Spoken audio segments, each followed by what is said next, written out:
Once upon a time. Welcome to Australian Book Lovers, your destination for imagination.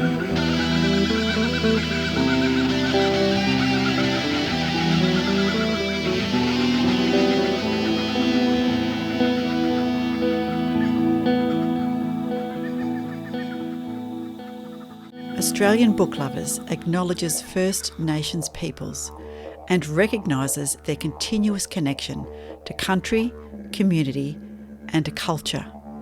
We pay our respects to elders past, present and emerging, and honour the sharing of traditional stories passed down through generations. We're committed to a safe and inclusive welcome for authors and readers of all cultures and backgrounds, including people of LGBTQIA+ communities and their families. A big warm welcome to everyone and a huge thank you for joining us for the Australian Book Lovers podcast. We have a special tonight, and given that our mission is to bring fabulous Australian and Indigenous literature that spans a whole range of genres to book lovers around the globe, as well as fantastic resource and information for passionate authors looking to write the next bestseller. We have the most amazing visitors tonight. We've got two of the shortlisted authors from the Karajia Awards. And as some of you will know, the Karajia Awards are part of the Wilderness Society's Book Awards. So I'm Veronica Steffensen, aka V.E. Patton, coming to you today from Wurundjeri Woiwurrung country in a very chilly Victoria. And my co-host, yes, is... I'm Laurie Bell. I'm a science fiction and fantasy author, blogger, short story, flash fiction author, writer, and your co-host today, also coming to you from Wurundjeri Woiwurrung country. Okay, let's introduce the first of our guests. Yes. And we've got with us the other half of the fabulous Steffensen writing illustrating duo, Victor Steffensen. Hello, Victor. Hello, Victor. Good evening. Lovely to meet you. We talked with Sandra last year, so tell us where you're coming from today. Yeah, so I'm down here working in the Greater Sydney region. So I'm sitting in Darug country here this evening, and down here doing the work on country and with the fire, and teaching some practitioners down this way.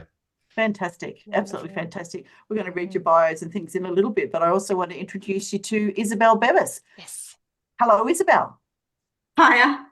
Thanks for having me. I'm currently on Bindrub country of the Noongar Nation, so southwest of WA. Beautiful. Okay. Laurie, can we throw to you and maybe tell us a little bit about Victor, and then we'll... Yes.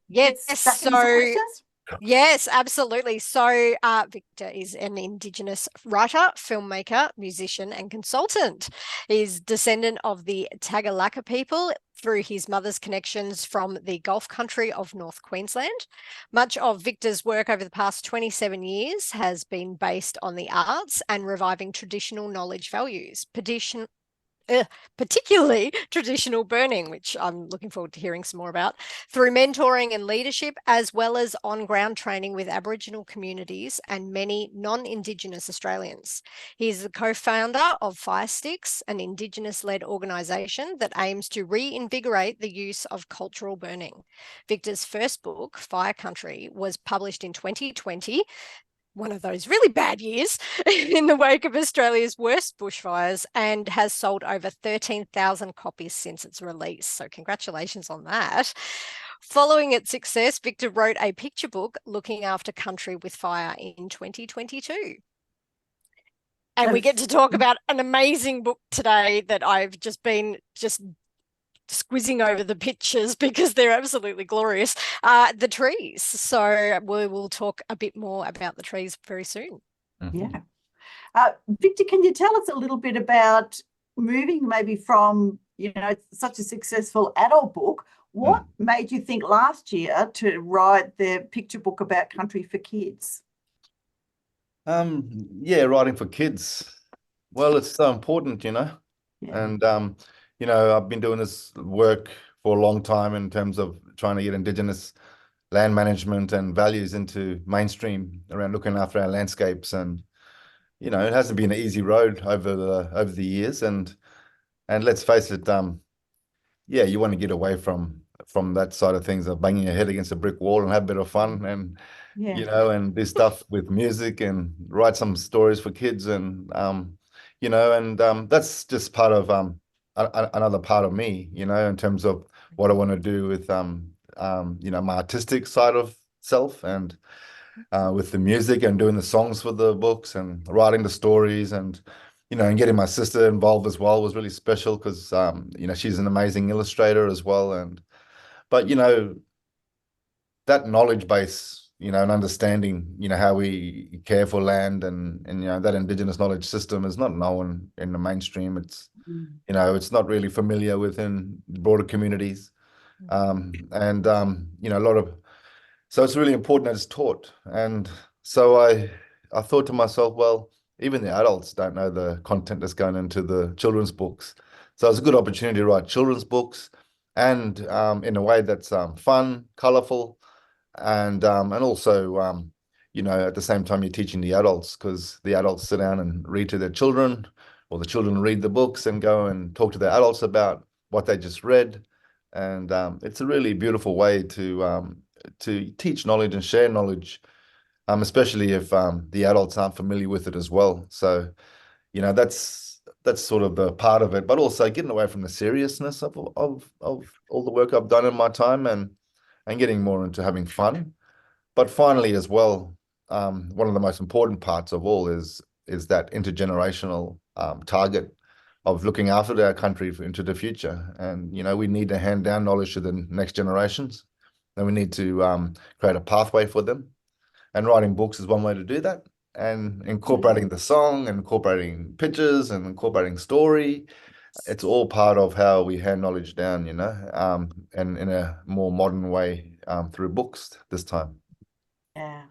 Literacy with kids is just so important. They learn so much, don't they? And the picture books, and being able to then spread it across the whole country, and not just with your, you know, with your kids, or not just with your mob, wherever you happen to be. That's fantastic. Yeah, it's so cool, you know, because you know, just 2 days ago I was burning some country, and with some practitioners down here, and we're burning right in town, not in Sydney town, but an hour out near Penrith. So we're just out of Penrith area and district, and we'll burning right in suburbia. And you know, people came out of their houses and came and had a look and talked to us and said, oh, thank you for doing all that wonderful work. And one of the adults came along, and they had 2 kids, and they were fans of the books. And very good. Really, it was really cool for them to come and say, hey, you're Victor, you're burning country in our neighborhood, on our fantastic street. And we read the books, and you know, when you see that coming from, you know, non-Indigenous people too, you know, they really appreciate that, and they're learning about the landscapes, and they're really appreciating, you know, the traditional knowledge, and you know, and all the practitioners there, right there on their street. And so when the kids read the books, and then they saw us on the street doing the work, it's so cool. Fantastic memories. They're not going to forget that, are they? No. Yeah, brilliant.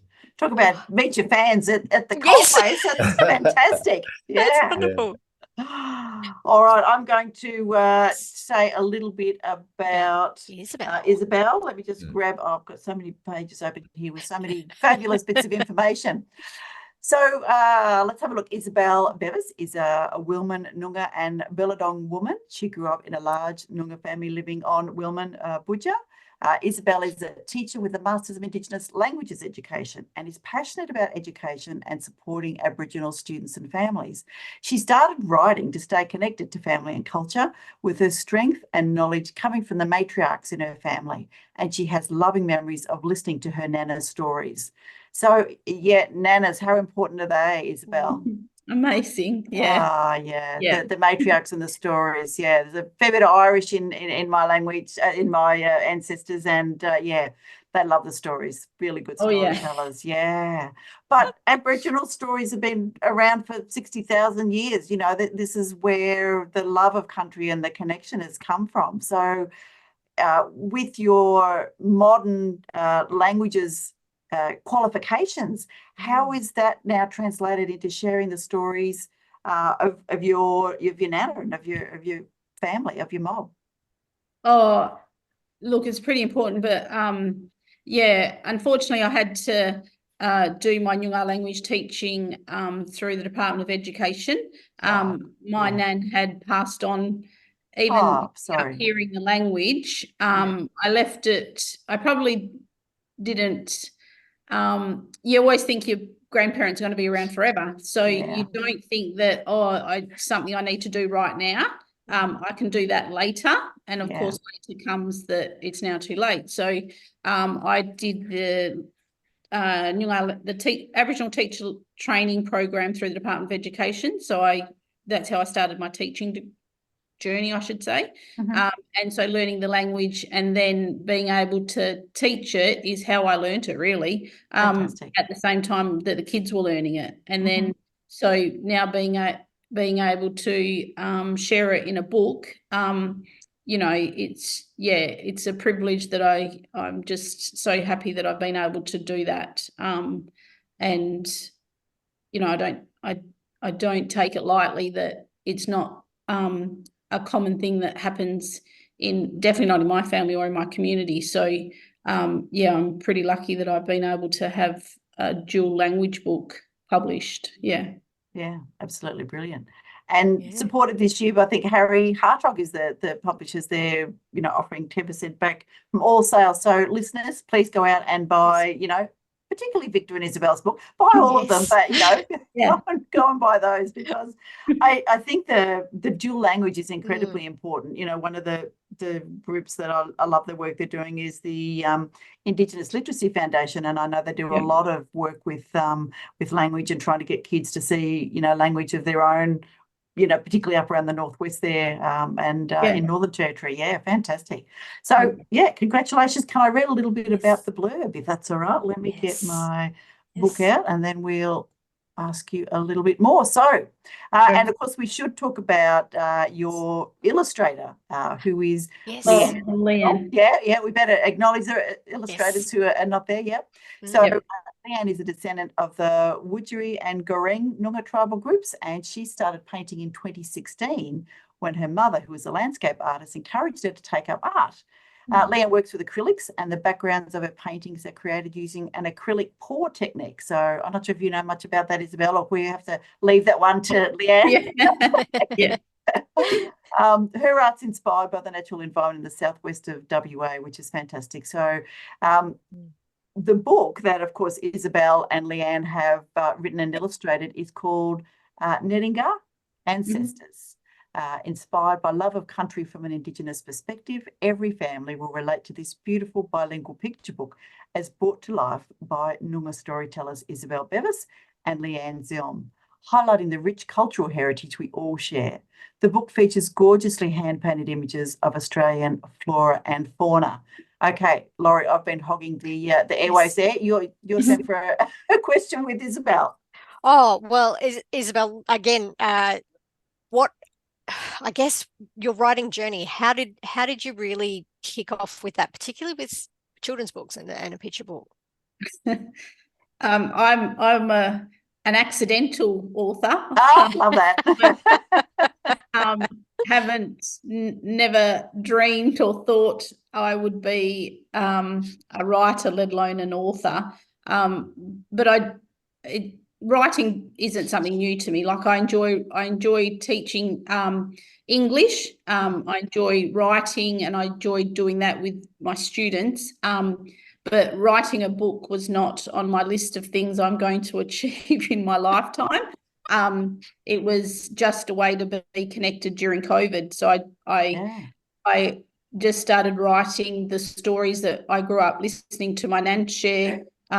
Every time I would catch up or go and see her, she would just in a general yarn just roll off the story. And so trying to stay connected, I was, you know, I'm not very artistic, unlike my illustrator Leanne. I couldn't hone in on those skills because I don't have them.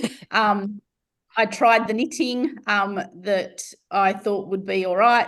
Didn't happen. So I just started writing, and I was like, oh, I just remember this story, so I might start writing, and that's what I did. And so the Nettingar is the one that I sat with the most, that had more meaning to me.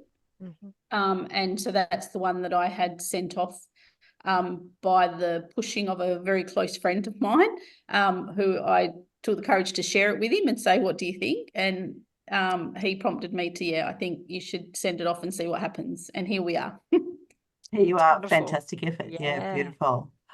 Now, Victor, we've talked about last year's book. Sorry, Laurie. No. You go. So I want to just read people the blurb for this year's entry into the Karajia Awards, which is The Trees, by yourself and illustrated by Sandra. Take a walk with Uncle Koo in the trees. Koo is correct? Uncle Cool, yeah. Cool. Yep. Cool. And the Trees, a picture book about caring for country and respect for Indigenous knowledge. Looking after the trees is important for keeping country happy and healthy. First Nations people have cared for the trees on country for thousands of years. In return, the trees look after the people and provide them with gifts of seeds, flowers, wood, and more. This creates the balance between giving and taking from the land. Featuring stunning artwork by Sandra Steffensen, The Trees is a powerful and timely story to help future generations manage our landscapes and ensure that they thrive. At the back of the book, you'll find lyrics to a song written by author Victor Steffensen with the title We Are the Trees and a QR code to watch the song's YouTube video. This book is the follow-up to Victor Steffensen's, as we mentioned, Looking After Country with Fire, which explains Aboriginal burning practices for children.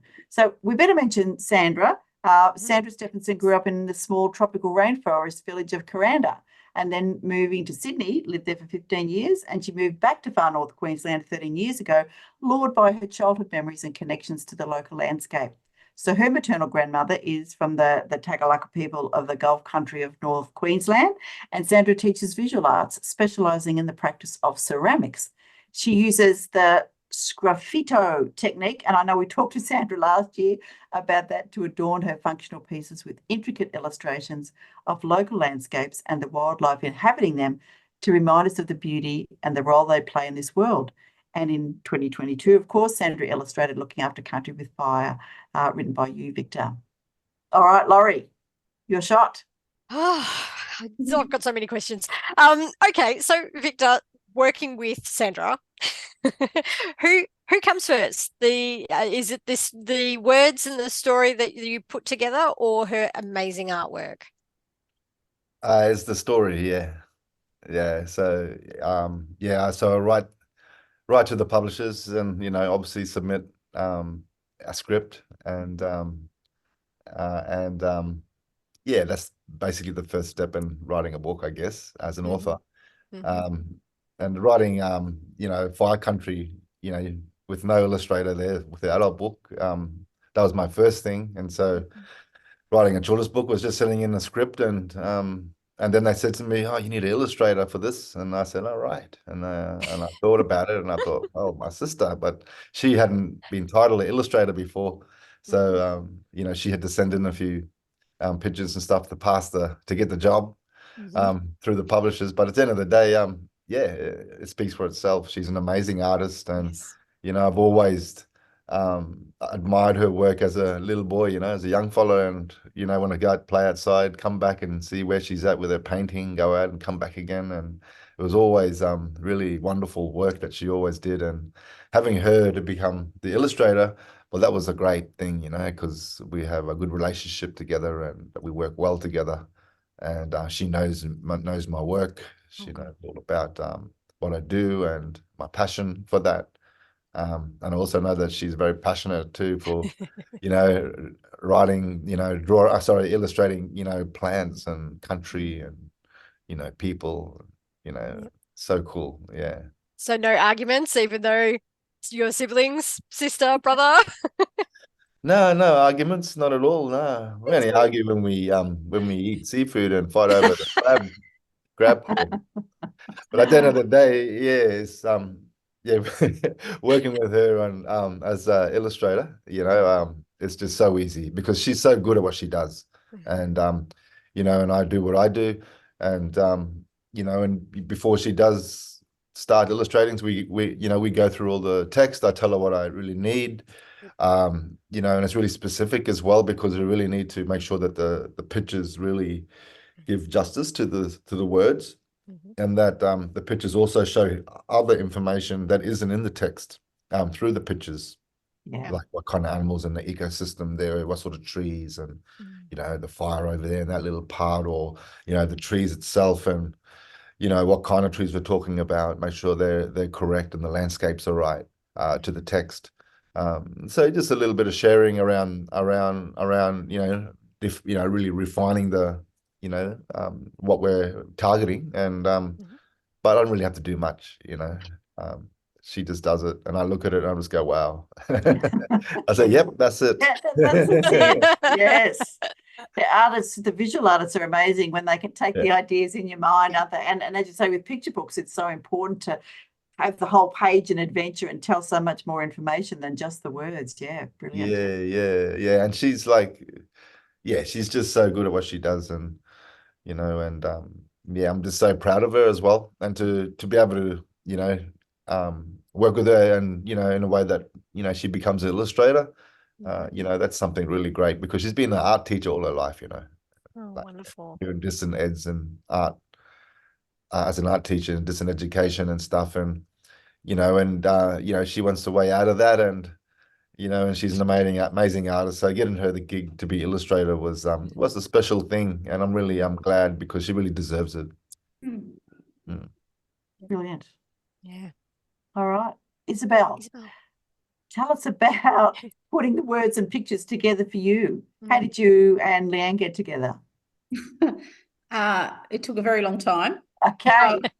Well, only because I was after a Noongar illustrator, because the book is about Noongar country. Well, and as a Noongar author, I wanted an illustrator who would understand Noongar country. So why not make sure it was a Noongar person? So that in itself was took a bit of time. And Fremantle Press did an amazing job by finding Leanne, but Leanne's also a first-time author, illustrator. So this is her first time doing illustrations for a book. So she does art as her career and living. And yeah, we were very fortunate that she had said yes when Fremantle Press had reached out to her. But Leanne and I actually didn't meet in person until the book was published. Wow. So all our interactions, we never could find, it would just never aligned that we would meet. And so it was always she would send things. She also lives quite a distance from where I am. So catching up with her regularly could happen. So yeah, we were managing to do that via through Fremantle Press. So she would send through her drafts to them, and then Fremantle Press would ring and I'd just go into the office. But seriously, the only thing I changed was when Fremantle Press were putting the words we went through and went, oh yeah, this one matches here. They kind of had an idea on what it would. And I think I changed one section of the wording to a different illustration. So I didn't change. It was amazing. So me not even speaking to her and going, you know, this is what I'm after, just by me saying I want Noongar country captured as it looks, that's what she had put together. I was amazed. It still blows me away that we never had a conversation, we never spoke in person, and she managed to put together those illustrations that, you know, it just makes the text so much stronger. Just obviously as much in love and connected to country as you. Yeah.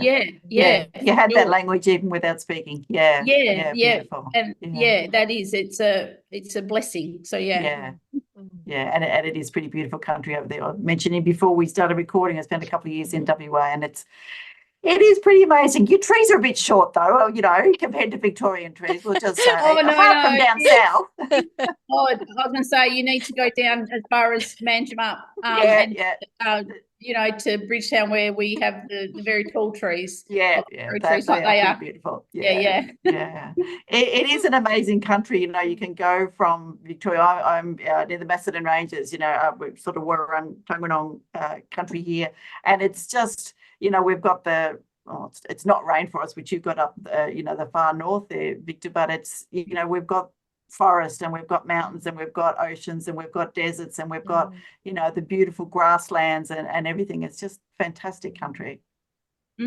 Yeah, absolutely. Can I ask you, Isobel, did you get anybody of the right age to proofread your book? Did you get the young kids to have a little read or did you go, no, this is it? No, that was it. No, I think I edited it myself a few times. The good thing from Fremantle Press was because originally when I had written it, it was me talking to my mum, but also it was also me talking to my nan. So where it says, please, mum, I want to meet my ancestors, it literally was me wanting to say that it's me talking to nan as we do when she was sharing stories. And then I changed and went, I actually want to talk to my mum instead. And so I changed it to that. But Fremantle Press said, how would you feel about just keeping it gender neutral and let's just say child? And I kind of went, but this is a story about me. And, and I kind of, went back and forwards with how I felt about that. However, I then looked at it and it just made sense that the child, like, it doesn't matter, it's a child, and it could be any child, so they could have a conversation with their mum. So me giving it to a child, I was kind of sitting in that space anyway of how I was speaking to my nan or my mum. Beautiful. Lovely. Victor, what about you? Do you get anybody to proofread? Got any little ones proofreading your books for you? No. Yeah, well, I do spend lots of time with children as well with the work. We have kids, just like I said before, just come around work and hanging around, and we tell stories to them. And I'm always testing out that knowledge and always telling stories to kids and even getting the kids involved in the music videos, and all the videos. I should have said, do you want to give us a few bars for us? And I should Well, they're all kids from down the street, from on my own street, and friends with my son and everything, and I just throw them all on the 4 drive and go out scrub and out for the day, and we all play around in front of the video camera and make the videos and stuff. But I'm always sometimes I'm doing stuff at schools, reading the books to classes, and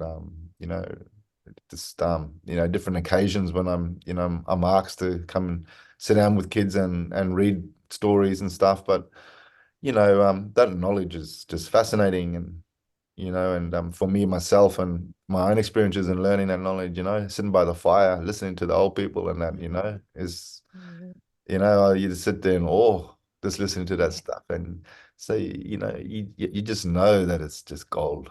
It's me, it's the country, and that stuff is gold, and that's why I write the books, because it's so important that the young ones are learning, and I just know in my heart that that those children, they love those stories. I just know that they love it, because it comes from country.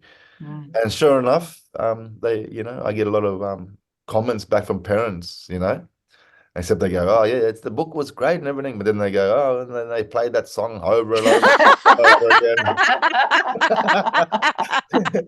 That's the best kind of compliment from the young ones.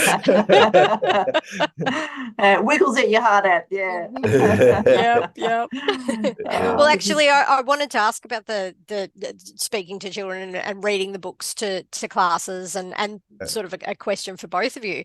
But I'll start with you, Victor, since you've just jumped in with there. I was a prep teacher once upon a time. I used to love reading the picture books to the kids, and you would get some of the most beautiful but also hilarious questions that you'd get back from the kids, and that they would hook into a particular picture and just want to talk about that all the time.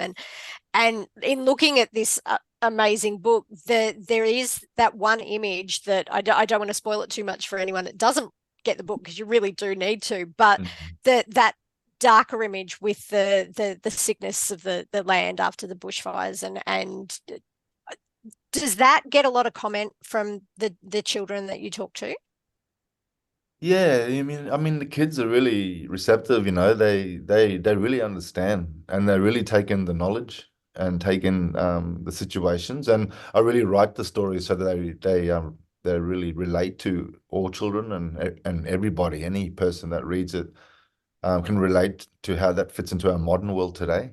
I mean, when you look at a lot of stories from Indigenous stories, we have beautiful Dreamtime stories that have been there for, since the dreaming, and those stories have survived generations for so long. And here I am writing, making new stories, but with that old knowledge base and based on country, and that's trying to articulate that in a way that people can relate to that more modern way, and knowing that and the importance of our environment and the importance of looking after the country into the future, and what state our environment is at the moment in our country, and the fact that that there is an amazing knowledge system out there that belongs to First Nations Australians, and that is not really probably been looked at, and no one's taken notice of. So delivering it in a way that really fits into the times is really important to me, because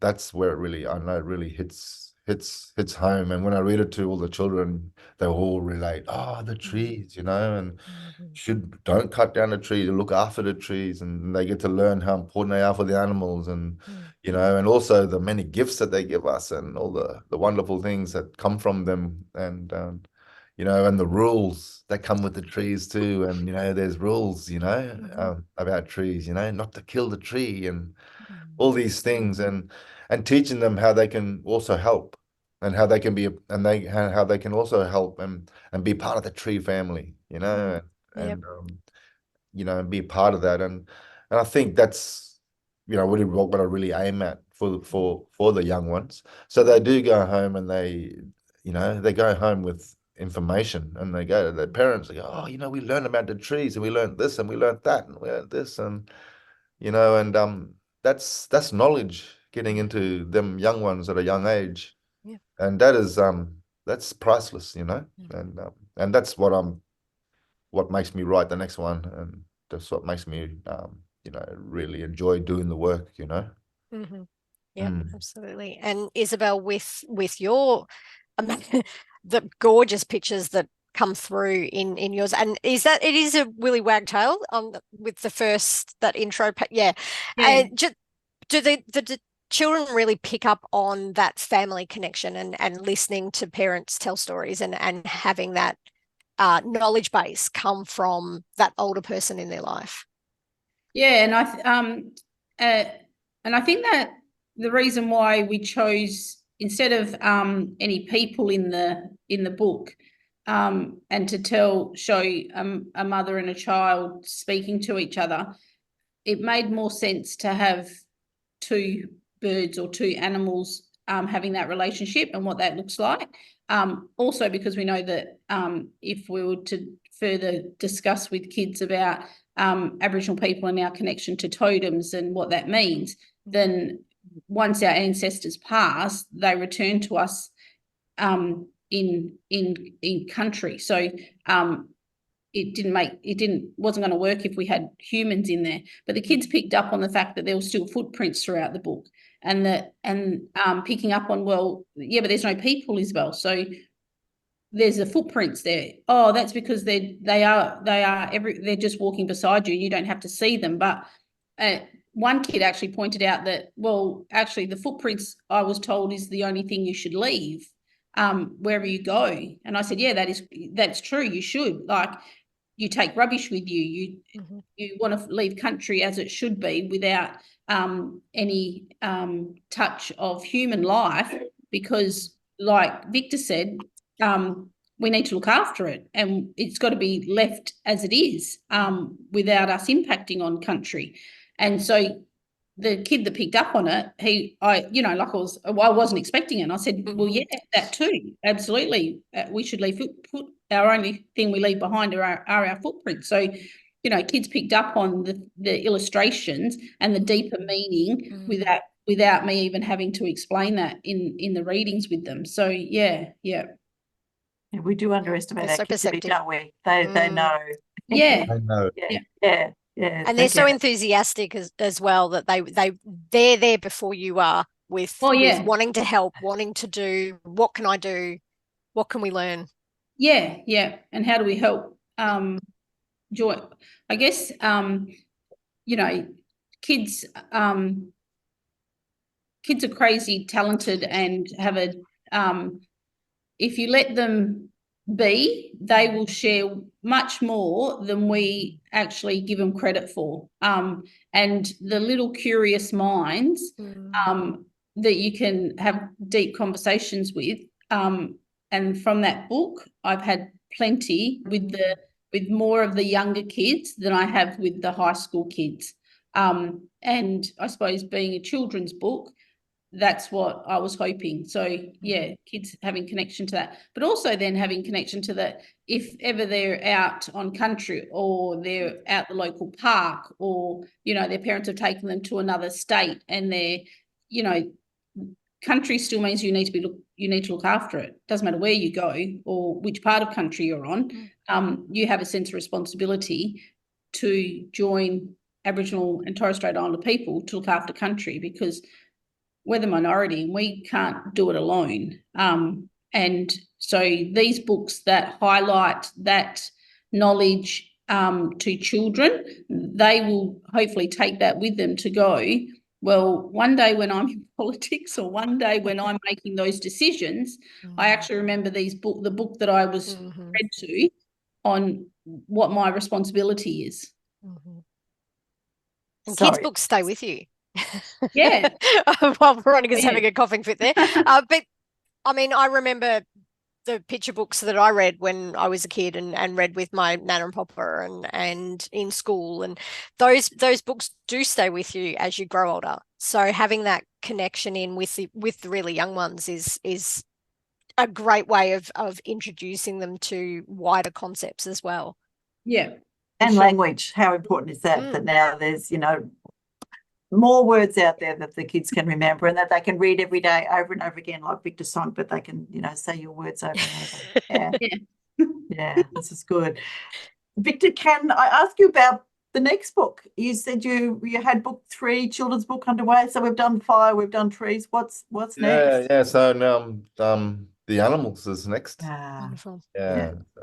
I'm really looking forward to do. I really want to try and do a whole series of books around Uncle Cool. This touches on all the different knowledge parts of our knowledge, from animals, plants, and trees, and fire, and and even food and health, and all sorts of stuff that aligns to landscapes and aligns to aligning ourselves to country.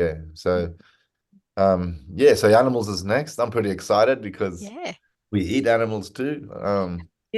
And that's something that is really interesting in this world today, because we got vegans and all this sort of stuff, and people when you talk about animals and stuff. So it took me a lot of thought to write that book in a way where you slice right through the middle of all the different opinions and do it in a way that that everyone can really take it on and go, oh, right, okay, that makes sense. And that's that's actually is a good thing. And to also acknowledge the culture of people as well, and that relationship that people have with the trees and with fire, and now with the animals.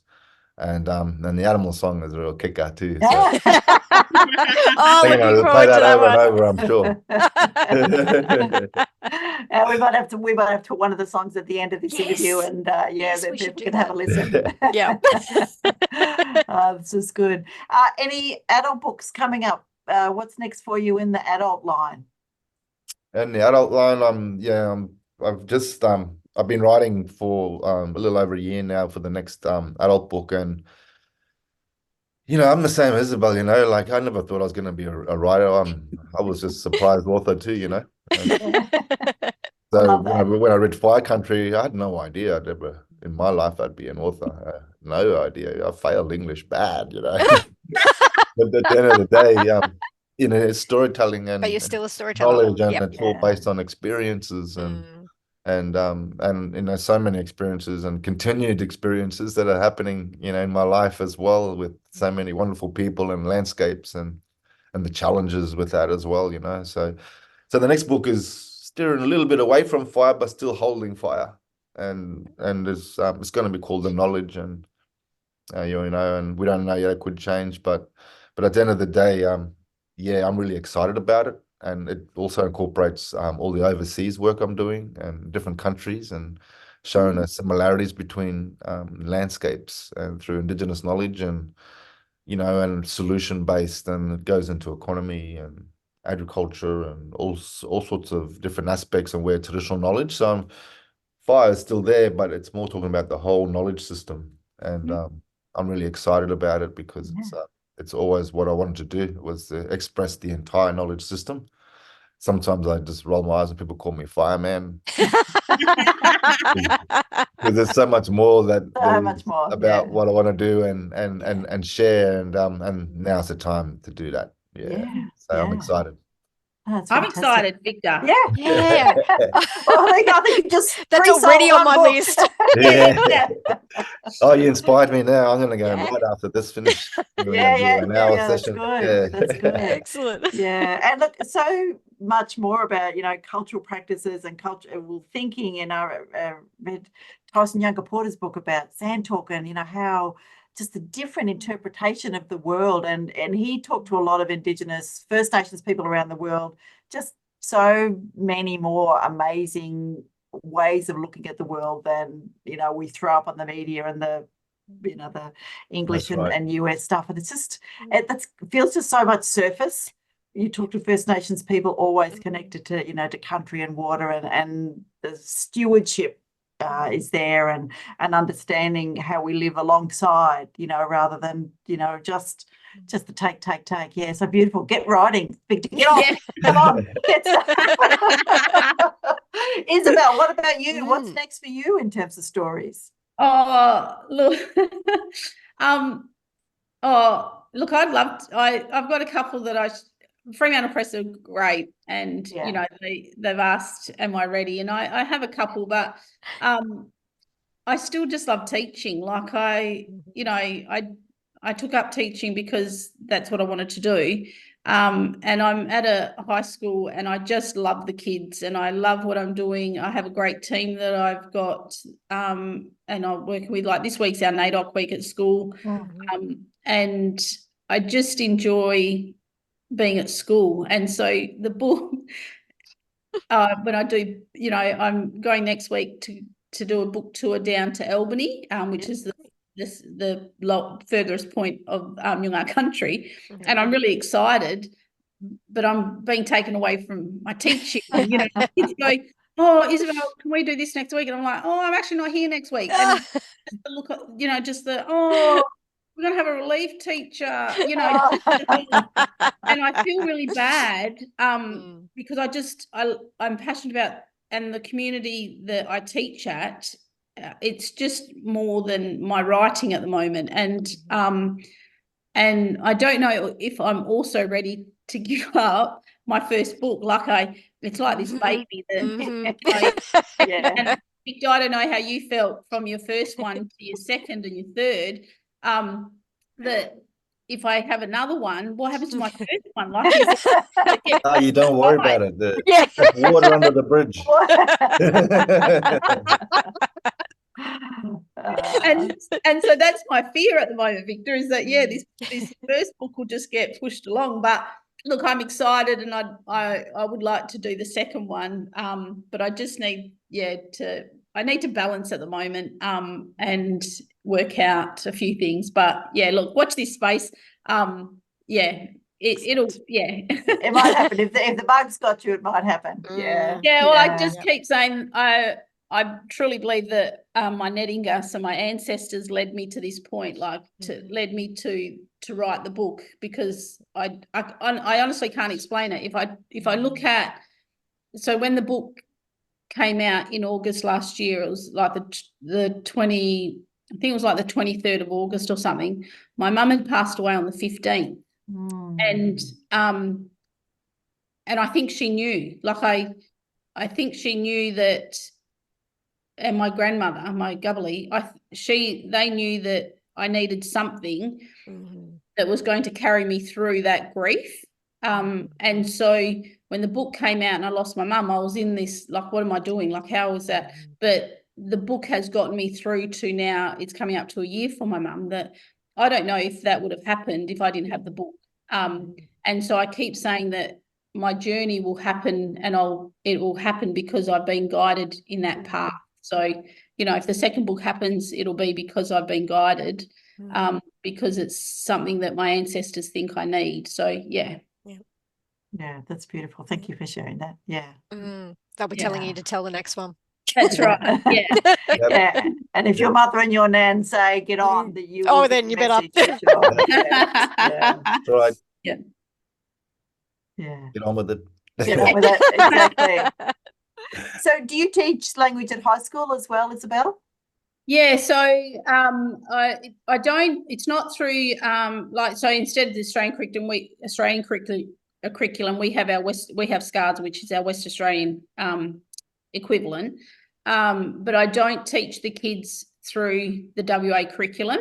I kind of moved away from teaching it through the Western lens, is because when you're teaching Noongar kids Noongar language, you are also judging and assessing them on who they are.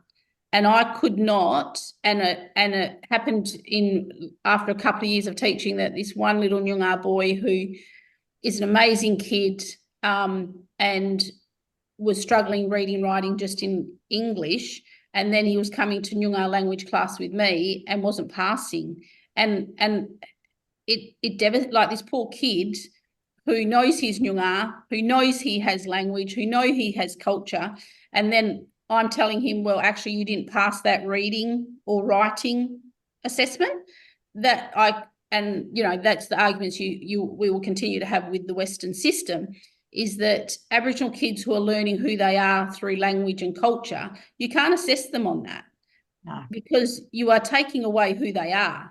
And so teaching it in high school I said to my principal, I won't do it through the curriculum. I will do it as a program, and I'll run it because the kids want to connect to who they are, not because it's part of their curriculum and they've got to get a grade at the end of the semester or whatever, and they have to be tested. That's not going to work. And my principal's been amazing. So we do it as a part of learning who we are as Aboriginal people. And so, okay, this lesson, we're going to look at some Noongar words. And if we're looking at country, say, Victor, the trees, well, we're going to learn all the words in Noongar based on what the trees are. And so the kids understand that. They also engage more because they know they're not being graded. It's not something that they're made to do to pass or fail. Yeah, so it's a lot of learning and the conversation and the finding out and discovery. It's not the pass or fail. Yeah, that's really good. And fantastic to have the principal go, let's just do it this way. Yeah. And the kids are amazing. So I teach year 7s, year 8s and year 9s. And then they go on to upper secondary for their normal for actual SCARSA, so which is fine. But yeah, the kids are amazing. So yeah. Fantastic. Right. Laurie, got one more question. Oh, one more. Oh, but I've got too many I want to talk about. I guess you've really focused, both of you, on the native trees and native plants and wildlife in both of your books. Just knowing and looking through so many picture books as a teacher, they really stand out, those kind of books, because of the familiarity we have with the land and with the native bushes that are just, that will thrive when we let them. How important to you was it to really have that? I know neither of you are the illustrators, but just in those discussions with your artistic halves, how important were those really stunning native images that you've got with your landscapes? It's not just the landscapes, it's the trees, it's the nature, it's the wildlife, it's the water even. Isobel. Look, it was really important. And Leanne did an amazing job of capturing the plants. And I'll keep the animals separate just for a minute, because I think capturing what country looks like for the plants, like the Banksias, the way she was able to draw those so that the kids, without even writing about specifically the plants and naming them, the kids will be able to see and go, oh, actually, I have that plant at my park. Or, you know, when I went to the bush the other day, I actually came across that particular tree, or, you know, like they can connect to it without actually knowing that it's named. And I think that's what's made it special, because the kids see these plants, like, and they should continue to see them if we look after it. And when it's the right time and they're flowering, country looks beautiful. Like it's, you know, it's something that, and it grounds you and it gives you a sense of calmness. And I said to the kids, if you ever go for a walk, try to not talk in conversation and just hear and have a deep connection to what you see and what you hear, because you'll be amazed when you sit in silence what you actually can take in. And yeah, so the kid, I said to them, next time I come visit, or, you know, where you see me down the street, let me know that, yes, you see, this is what I actually, you know, if I didn't talk to my friends on the bike, we literally just listened to the birds and the sounds you hear. Like we're surrounded at my school by crows, and I tell you what, they are the loudest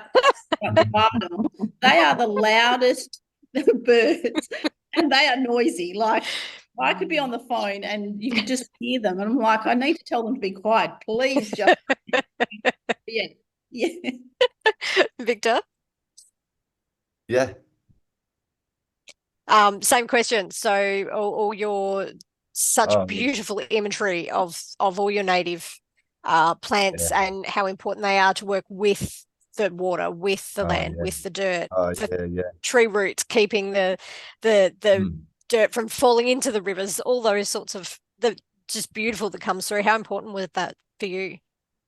Yeah, you know, it's like, obviously, like, you know, you need to be able to relate, you know, and through imagery, it's really important, you know, and like when everyone picks up the book and they read the book and they put the book down, or they talk about the book to me and they go, oh, the illustrations were amazing, and then and the text was all right too. And I'm like, yeah, okay. But yeah, the text, like, you know, for, you know, to be able to articulate what the text is saying and to really have that in a way where people can interpret through the illustrations is really important. Having that fine detail of that landscape that really brings in the fine detail of all the indicators within the landscapes, and those indicators that also are the knowledge indicators, and how we read landscapes. And so having, you know, the really amazing artwork like that and really defining nature, the animals is going to blow you away. She's incredible with animals. And so having that it's really important, because we're teaching kids how to read landscapes. We're teaching them how to read all the indicators there, and it's all part of them going out of the book, then outside, and then practicing that skill they just learned on country and in a neighborhood or wherever it may be. And so that's why the illustrations are so important, specifically with you know, what I'm writing, and because that's exactly the skill set that we're trying to hand down, not just the story, the knowledge, but also, you know, when they walk out the door and they start to practice what they learned in the landscape. So the illustrations are help to be that very first step, and then move out into the land and start practicing that identification and reading those indicators that are being expressed through the story. Yeah, beautiful. That's wonderful. Victor, I guess you would see a whole lot more than your own country and your family. You've obviously travelled a great deal, and you pick up stories from, you know, everyone else's mob about what the, you know, various connections are there. How good is that to add those extra layers and understanding, and how easy is it to sort of, you know, share the stories of country? It's easy because it just flows. Yeah. It just flows out. my mind and more importantly through my heart, And like I said before, it's like all the writing is based on experience, it's based on my life's work and learning, it's based on what I've been taught, Yeah. by my mentors, and it's easy to write about something you're passionate about, although it's not as easy as some people might think, Children's book is probably harder Even than if the it's adult book, accidental. Yeah, I reckon children's but book when I did the harder. animals the Yeah. third time round, like, when I did the looking after country with fire and the trees, it was like whittling a stick, you're whittling away at a story till you get it right. But writing the animals the third time round, this next one, I sent it in and the publishers went, oh, like, there's not much we want to change. Oh, that's fantastic. So Yeah. that was great. Yeah. And I just went, well, that's fantastic, I'm starting to understand how to really tell stories and through text, and it's a learning thing. And when I first became an author, I had no idea,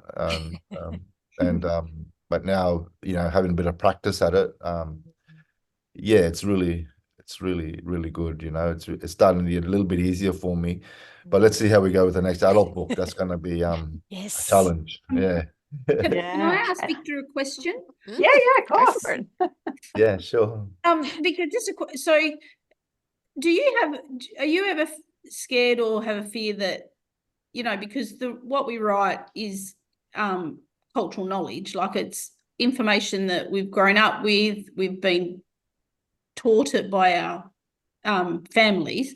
Do you ever get scared that if you go to a publisher and they say, oh, actually, no, do you feel that, I guess mine is that was my fear when I first started, is that, well, if they say no, how, like, this is my story that's come from my family and you're telling me no, like, what do you mean? Have you ever had that feeling or that?